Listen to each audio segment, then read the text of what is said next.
আসসালামু আলাইকুম। গতকালকে একটা বাংলাদেশি দোকানে গেছে নাস্তা করার জন্য। তো সেখানে বসে বসে আমি চা খাচ্ছি। তো হঠাৎ করে এক ভদ্রলোক অন্য টেবিল থেকে উঠে আমার টেবিলে চলে আসছে।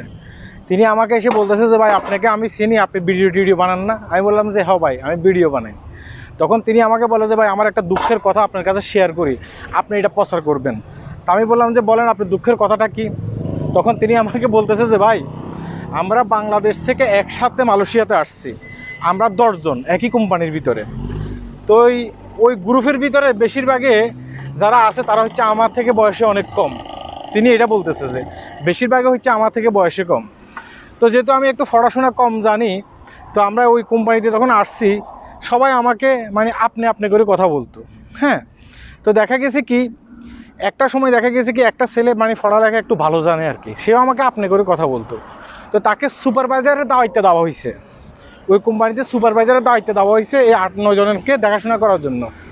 ও যখন থেকে সে সুপারভাইজারের দায়িত্ব পাইছে তখন থেকে মনে হচ্ছে সে আকাশে উঠতেছে।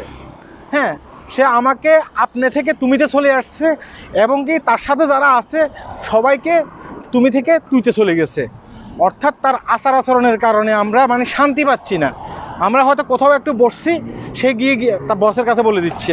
আমরা হয়তো 1 মিনিট লেট করছি, সে এখানে লেটের খাতায় আমাদের নাম লিখে রাখতেছে। মানে প্রতি মাসে ঠিকমতো বেতন উঠাতে পারতেছি না শুধুমাত্র আমাদের বাংলাদেশি এই ব্যক্তির কারণে। অথচ আমরা একসাথে আসছি। হ্যাঁ, এখন আপনি কিছু বলেন এটার উদ্দেশ্যে। তখন আমি বলছি যে ভাই আমি কি বলবো, শুধু এই ঘটনাটি আপনার সাথে ঘটতেছে বিষয়টা কিন্তু তা না।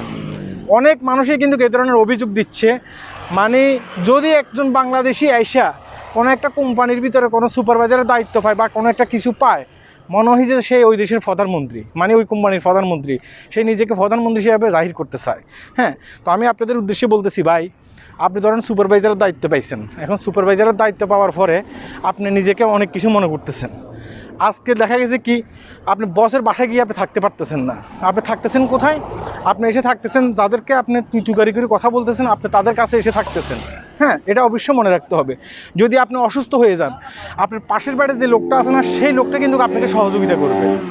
আপনার যে বস আছে সে বস এসে আপনাকে সহযোগিতা করবে না। আপনাকে সহযোগিতা করবে কে? যাদের সাথে আপনি বাংলাদেশ থেকে আসছেন, যাদের সাথে বসে বাংলা ভাষায় কথা বলতেছেন, যাদের সাথে একসাথে খানা খাচ্ছেন, এরাই আপনাকে সহযোগিতা করবে। আপনি অসুস্থ হয়ে যান, তারা আপনার মাথায় ফানি ডালবে, ওই লোকটি আপনার মাথায় ফানি ডালবে না। আমি শুধু এটাই বলবো যে এই ধরনের আচার আচরণ করা বন্ধ করেন। হ্যাঁ, সুপারভাইজারের দায়িত্ব পেয়ে গেলে নিজেকে অনেক কিছু মনে করার কোনো দরকার নেই। হ্যাঁ, আপনি দিনের শেষে একজন মানুষ, দিনের শেষে আপনাকে বাংলাদেশে যেতে হবে, দিনের শেষে আপনি বাংলা কথা বলেন। শুধু মানে ওই লোকটার কথা না, আমি এরকম অনেকের কাছে শুনি সুপারভাইজারের দায়িত্ব পাইলে সে অনেক কিছু মনে করে, সে কোম্পানির জন্য জান দিয়ে ফেলতে চায়। ভাই, মালয়েশিয়ার মেয়াদ হচ্ছে 10 থেকে 12 বছর পর্যন্ত আপনি থাকতে পারবেন। যদি আপনি ভালো কাজ করেন তাহলে 10 থেকে 12 বছর থাকতে পারবেন। 10 থেকে 12 বছর পরে আপনাকে কি করবে? আপনার কোম্পানি কিন্তু দেশে পাঠিয়ে দেবে। তখন আপনার ওই ক্ষমতা কই যাবে? কোথাও যাবে না।